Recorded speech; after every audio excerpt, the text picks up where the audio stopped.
So let's bring in the president's chief medical advisor, Dr. Anthony Fauci. Dr. Fauci, thank you for your patience. I want to talk about the president's new goal, 70%. If we reach that goal, I'm guessing you helped him come up with that number, and 30% of Americans don't get the shot, what's the risk to the rest of us? Well, I mean, obviously, you want to see as many people as possible to get vaccinated. You'll never get 100%, that's for sure. But 70% is both an ambitious and an attainable goal. And the reason we got to that goal, the reason the president chose that, because it's very clear from both other infectious diseases as well as observations of what other countries, including Israel, have done. When you reach a certain level, you're going to see a significant diminution in the number of daily cases, which would mean less hospitalizations, less deaths, and a real diminution in the total dynamics of the outbreak. So I believe we're going to be able to get there. And as you mentioned, on the run into the show, we're going to do that by really having a change in strategy rather than having mass vaccination units. We want to get on the ground to that recalcitrant group of people who don't want to get vaccinated and make it really easy for them to get vaccinated. Have walk-in situations like in the tens of thousands of pharmacies, have mobile units, have trusted members of the community that are messengers that people, regardless of their political affiliation, would listen to. Those could be people in the clergy. Those could be a family doctor. Those could be media and sports and entertainment figures. But we're going to get to them to try and appeal to the fact that they need to protect themselves. But isn't that part tricky? Because just last week, we had a well-known media figure spreading misinformation. So don't we need to listen to the experts? Because when non-experts who are influencers spread misinformation, we say, oh, don't listen to them. They're not a doctor. No, I said trusted messengers. I used the word trusted.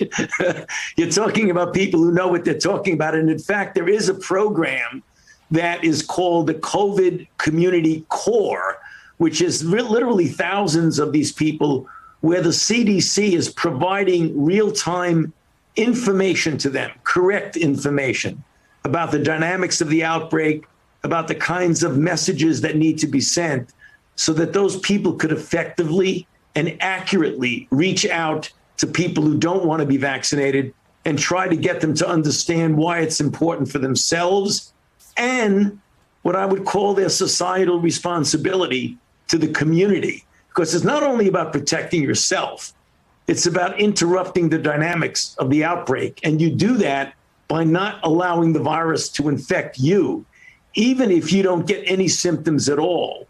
If you get infected, you could inadvertently or innocently transmit it to someone who could have a serious outcome. But with more and more Americans getting vaccinated, how worried do we have to be about an outbreak? Earlier this week, the New York Times ran a piece saying experts believe we will not reach herd immunity. Do we need to?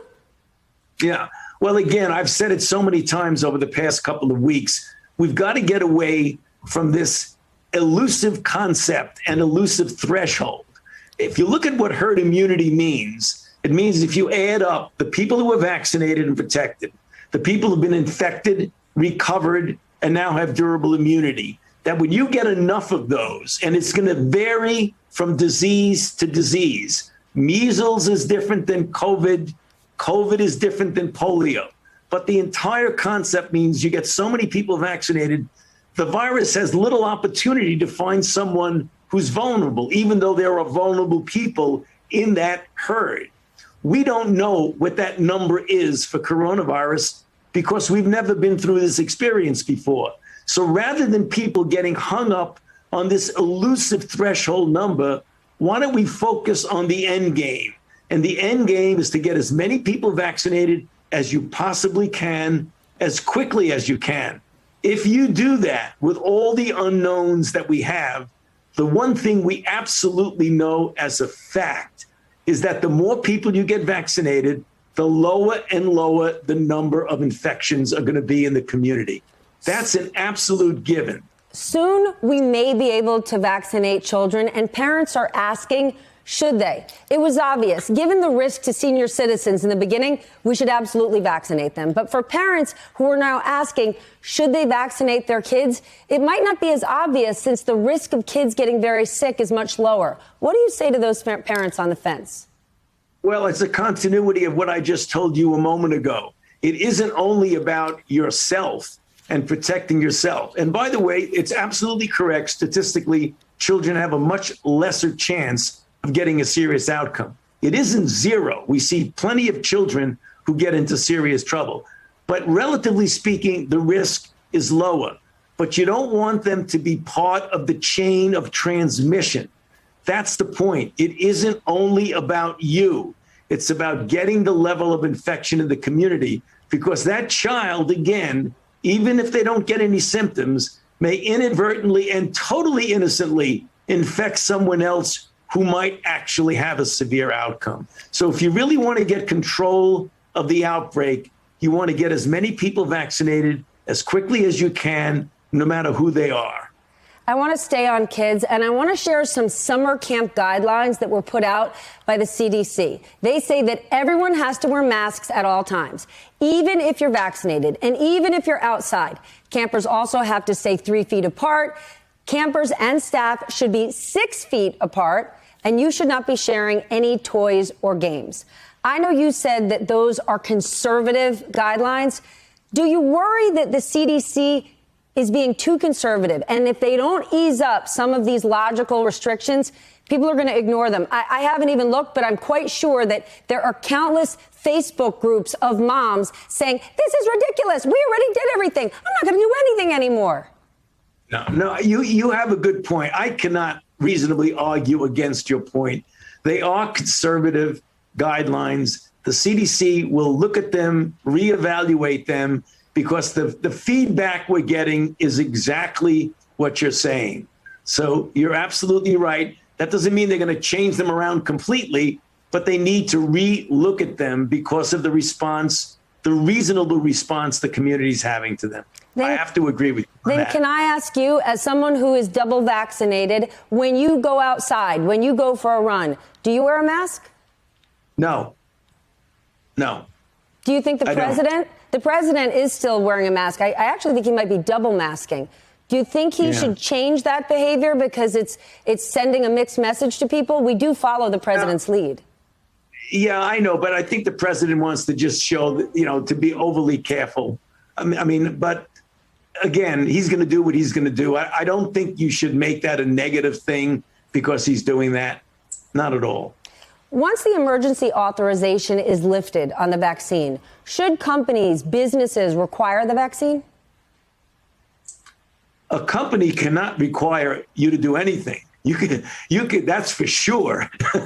What you can have is you can have independent entities decide. It will never be a decision from the federal government down. But you can see there will be maybe business organizations that say we're not going to let anybody in unless they're vaccinated. You can see some colleges are already talking about that. I'm sure you're going to see some airlines that are going to say the same thing. So at the local level, you're going to have individual entities almost certainly are going to require, not all of them, but some of them will require vaccinations.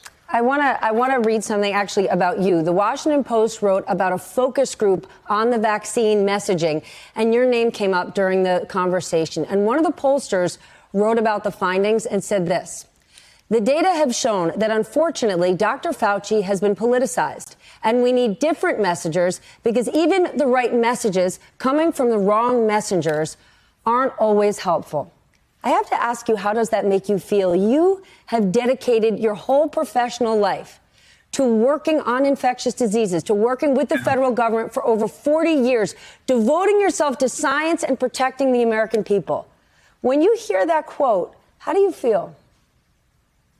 I don't take those things personally. There is an aspect of that for certain people that are correct, because if you look at the people that are politicizing me, there's somebody that all the way over on one level. But there are a lot of other people who look upon me the way they should, as a non-political person that I am, as a public health person, and listen to what I have to say. So if you have the extreme people the very, very far off to one level feel that they have politicized me. I mean, of course, if you look at some of the congressional hearings that have gone on, I mean, it's been a show. You know, people get up there like Congressman Jordan and Senator Rand Paul. Of course, they've politicized me. But, you know, it is what it is. You just got to go ahead and do what you have to do. You heard the breaking news a moment ago that Facebook is upholding its ban on Donald Trump. And I am not asking you to be political, but you know firsthand, you saw firsthand the power he has in messaging, including spreading misinformation about the coronavirus. What is your reaction to this news? None. I'm not going there. You know what? That is entirely fair. That is entirely fair. Dr. Fauci, thank you for joining me this morning. I appreciate it. Good to be with you. Thank you for having me. Hey, thanks for watching our YouTube channel. You should know that you can follow today's top stories and breaking news and catch up on your favorite MSNBC shows all in one place. Download the NBC News app today.